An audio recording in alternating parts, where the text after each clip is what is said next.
JB, hoje eu continuo Olhos nos Olhos, conforme eu prometi semana passada, com o médico, psicólogo e constelar, que veio para nos dar uma verdadeira aula, nos dar todos os esclarecimentos sobre o método psicoterapêutico constelação familiar.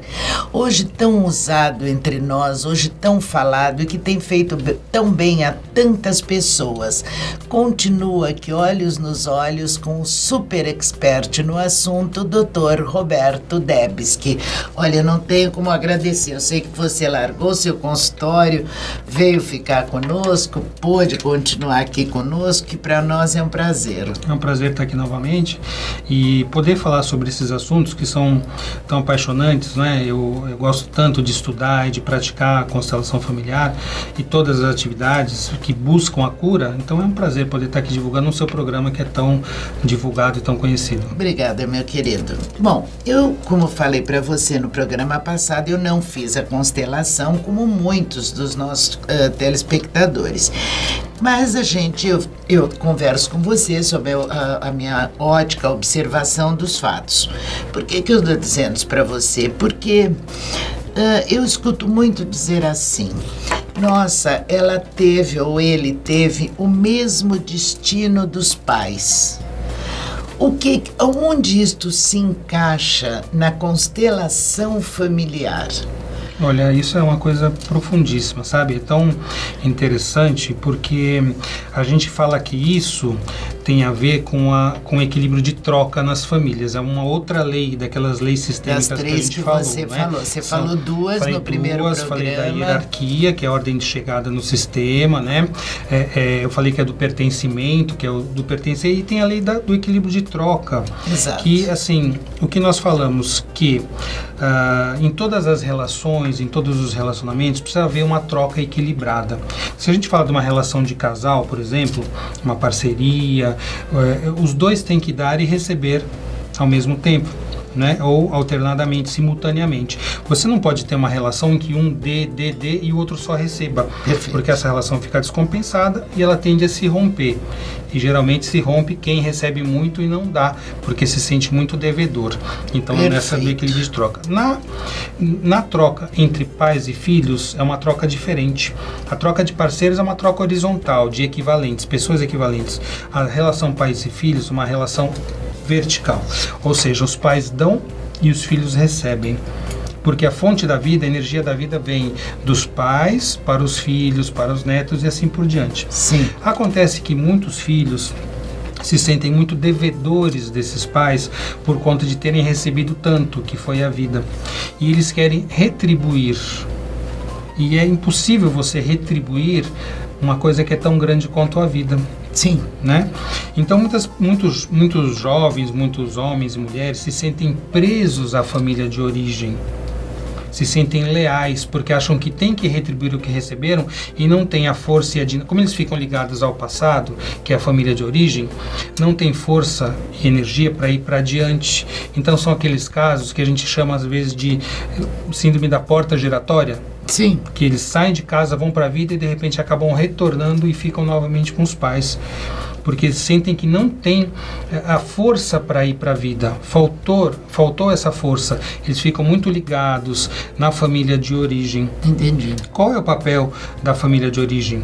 É criar os filhos, ensinar as funções pai, função mãe, que são além de pessoas, existe a função mãe e a função pai. Sim. Que às vezes até não são nem feitas pelo pai e pela mãe, quando acontece uma morte ou algum caso assim. Mas precisa existir. A função mãe é você ensinar para a criança o carinho, o aconchego, o afeto, a segurança, a proteção. Então é uma energia que traz. E a função pai é uma energia que empurra para a vida, que mostra o que é diferente, mostra o mundo, que dá a motivação para ir adiante. E essas duas energias têm que ser bem vividas, essas funções, pelo jovem. E aí ele tem força para ir adiante. E aí ele pode encontrar uma parceira, um parceiro, e através da sexualidade, que é uma energia que dá essa força para fazer esse novo casal e eles criarem uma nova família. Tanto que é interessante que o nome sexualidade vem de seccionar. que é seccionar o quê? Seccionar a união dessa pessoa, desse homem, dessa mulher, seccionar, entre aspas, da sua família de origem, que através da energia da sexualidade se une um novo casal e eles vão para a vida criar a sua nova família, juntando o padrão de cada uma dessas duas famílias, né? Porém, quando não consegue ser feita isso, quando não é bem vivida essa função pai e mãe, e acontecem as dinâmicas familiares disfuncionais, muitas vezes esse homem e essa mulher se sentem ainda presos e não conseguem, eles ficam leais à família de origem. E depois aí vem essa história, o mesmo destino dos pais. Exatamente. Que eu acabei de lhe perguntar. Então, se você tem um pai ou uma mãe que, por exemplo, não conseguiram ter sucesso profissional ou tiveram muita dificuldade, aí tem aquelas crenças familiares, não, para ter sucesso profissional é tudo muito difícil, dinheiro é muito difícil, enfim, né? Vem a resposta imediata. Esse jovem acaba repetindo, crescendo e repetindo esse padrão e não conseguindo sair dessas dinâmicas. Eu mesmo na relação digamos, familiar, de casamento, dessas coisas. Daí, aliás, porque é a história do destino. Exato, por isso que os casais também têm problemas afetivos. Exatamente. Debski, por que as pessoas sofrem tanto por amor? Esse foi o tema de uma palestra que eu dei, inclusive, semana passada, né? Não diga. Exatamente. As pessoas sofrem por amor porque, na maioria dos casos, elas não encontram o seu lugar na vida. E o seu lugar na vida é o lugar de onde a gente vem. Por exemplo, eu sou filho dos meus pais. Eu sou filho dos meus pais, sou neto dos meus avós. Se eu me encontro preso numa dinâmica familiar, tipo assim, não, eu preciso cuidar dos meus pais, eu preciso resolver os problemas que eles têm, eles não conseguem, eu estou assumindo uma posição que não é a minha, não é o meu lugar. Se eu, por exemplo, eu vi sempre meus pais brigando, por exemplo, aí eu tinha que intervir, tinha que separar a briga, decidir o que um vai fazer, o que o outro vai fazer. Na verdade, eu não estou no meu lugar de filho, eu estou assumindo como se eu fosse pai dos meus pais. Ou mãe. Ou mãe ou pai dos meus pais. Então eu estou fora do meu lugar. Se eu estou fora do meu lugar, eu não consigo assumir uma relação, porque a minha relação começa a partir do lugar natural que eu tenho, que é o de filho nesse sistema que pode ir adiante. Se eu estou preso a uma dinâmica da minha família de origem e eu trago isso para a minha relação com a minha parceira, e ela também traz os problemas dela, as ligações disfuncionais que ela tem com o sistema dela, nós não temos como criar uma união forte, uma nova parceria que vá para a vida de uma maneira saudável. E o Freud já falava isso, né? Quando a gente casa nós e os pais também. E a gente traz essa dinâmica e precisa ter muita consciência para poder olhar para tudo isso e sair dessa família de uma maneira saudável. Não significa que você vai abandonar a sua família. Você vai cuidar, você vai fazer o que for preciso, porém, você tem que estar no seu lugar, a sua parceira, o seu parceiro tem que estar no lugar dele. E através dessa energia da sexualidade, da criação dessa nova parceria, você vai poder levar isso adiante e para os seus filhos dar o mesmo destino, fazer com que eles também levem adiante. Senão vem aquela velha história, eu não tenho sorte no amor. Exato. Não é essa frase aí eu mais repito, comum. Eu sempre encontro pessoas do mesmo jeito, falo, nossa, né, eu só encontro pessoas que me traem, que não me fazem feliz, né, como se o outro tivesse que me fazer feliz. E não a própria pessoa. E a pessoa olha e fala, nossa, eu já encontrei, sei lá, teve 3 casamentos, 4, 5 casamentos e não consigo encontrar uma pessoa. Aí a gente pergunta assim, quem é que estava em comum em todas essas relações? Sou eu, né? É verdade. Quer dizer, eu tenho só as pessoas é que são as responsáveis. Então tem a lei, chama-se os maridos mudaram as mulheres, mas aquela a lei do 50% é nas relações, 50%. Claro. Então toda relação é 50% cada um. Não existe culpados e inocentes, porque isso aí é uma relação infantil. Quando você fala assim, eu sou inocente, o outro é culpado, eu fui traída, o outro me traiu, isso é uma relação infantil, imatura. É a gente não olhar realmente por que aconteceu nessa relação. É verdade. Agora, eu digo assim para você, quem é considerado família, de acordo com a constelação familiar, vai até onde? Então, a família, a gente fala o núcleo familiar, esse sistema mais próximo, são os pais, os avós, às vezes os bisavós, inclusive não é só a família de sangue.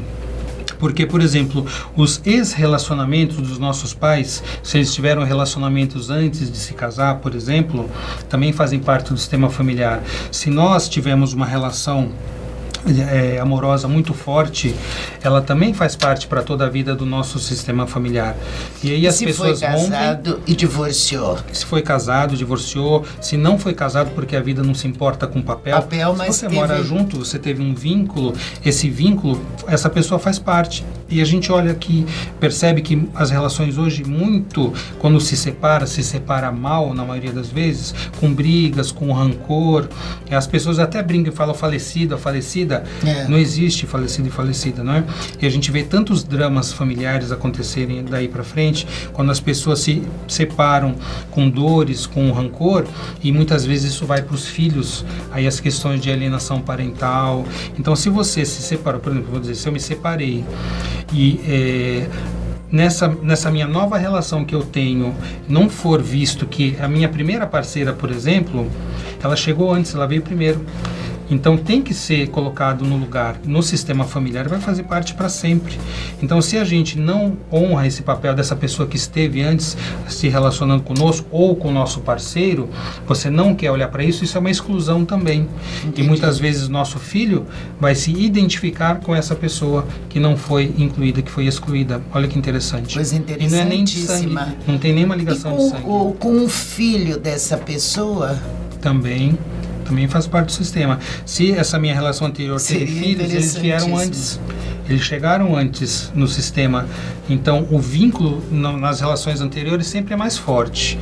Pode ser que o amor nessa relação seja muito mais forte, mas o vínculo, quanto mais precoce aconteceu, é maior. Então, a gente vê isso na prática. Por exemplo, se você casou 1, 2, 3 vezes, a quarta já é muito mais fácil separar. A primeira foi muito mais difícil, porque o vínculo sempre nas primeiras relações ele é mais forte e o vínculo vai ficando mais fraco, porém a relação pode se tornar um amor muito mais intenso. É diferente o vínculo do amor. É verdade. Como você está vendo agora nos tribunais, nas salas de audiência, na justiça de uma maneira geral, a constelação familiar? Ela tem entrado de uma maneira muito importante no judiciário.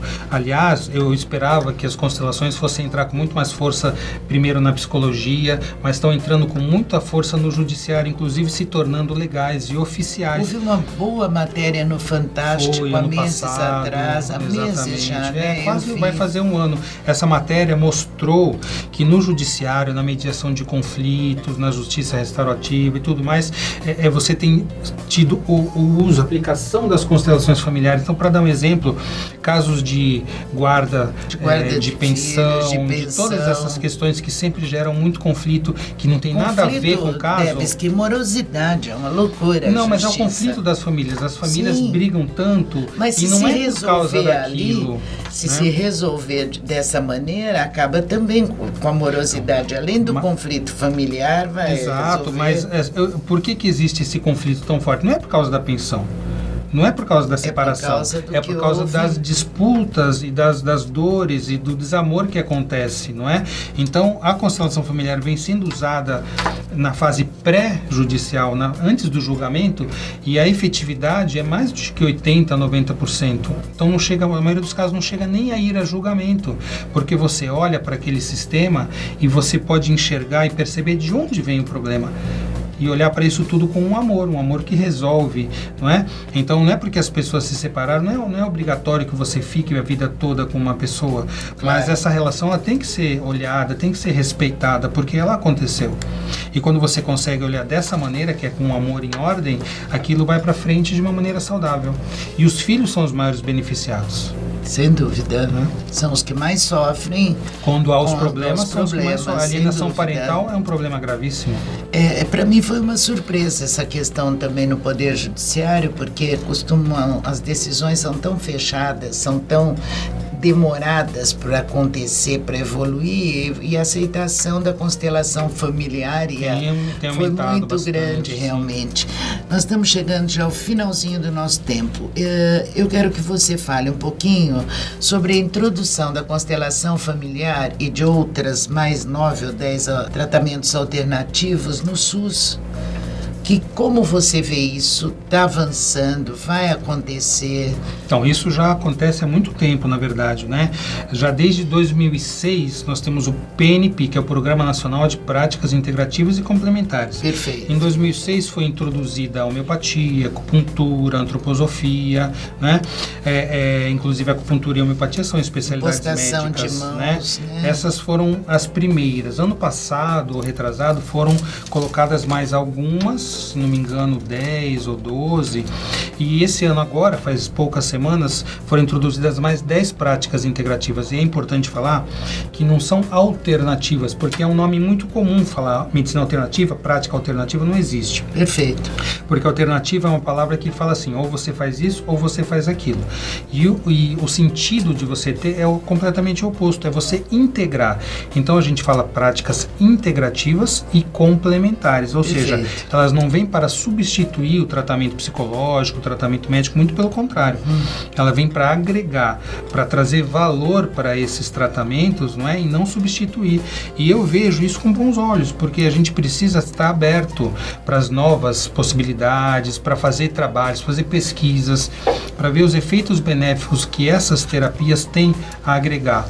Porém, a gente vê que o problema hoje em dia do SUS é muito grande. A falta de verba, a má gestão, todas essas questões fazem com que haja falta do básico. Então Exatamente. A gente não tem muitas coisas que deveriam ser básicas, leitos, vagas, medicamentos. Vagas. Então gerou uma polêmica muito grande, porque fala, poxa, não tem dinheiro, financiamento, verba ou gestão adequada, nem para o que é urgente, como é que você vai colocar outras práticas, não é? Exato. Integrativas. Então tem toda essa questão de onde virá a verba para isso. A princípio elas estão locadas no programa de atenção básica à saúde, atenção primária à saúde, que é a medicina de família. E dentro da medicina de família, essas práticas vão ser inseridas dependendo da gestão local, de uma série de fatores. Então, para isso acontecer na prática, vai demandar muito tempo ainda. E vai ser um passo a passo. Não é? Devagar se chegar devagarinho, lá. mas como eu te comentei no começo, a acupuntura, que é uma especialidade médica já desde 1999 no Brasil, e desde 92 faz parte de um ato médico. Antes disso, quando eu era estudante ainda, houve uma votação na Associação Brasileira de Medicina para dizer se a acupuntura serviria ou não para a medicina, você vê. E depois de alguns anos ela virou uma especialidade médica. E é uma ciência milenar, né, que vem sendo estudada há tanto tempo. Então a gente vê com abertura. A gente não pode ser preconceituoso, fechado. Vamos ver, o que provar o seu valor vai ficar, o que não provar não vai ficar. Não vai ficar. Preconceito em nada. Isso mesmo. Obrigada, Roberto Debski. Eu que te agradeço. Sucesso, boa sorte pra nessa nós. caminhada, tá? Muito obrigada mais uma vez. JB, eu acabo de conversar com este médico fantástico, psicólogo, constelar, que veio nos dar uma aula sobre constelação familiar. Para você e para todos que ficaram conosco até agora, um beijo, e eu aqui me despeço do Dr. Roberto Debski também. Obrigada, até o próximo programa.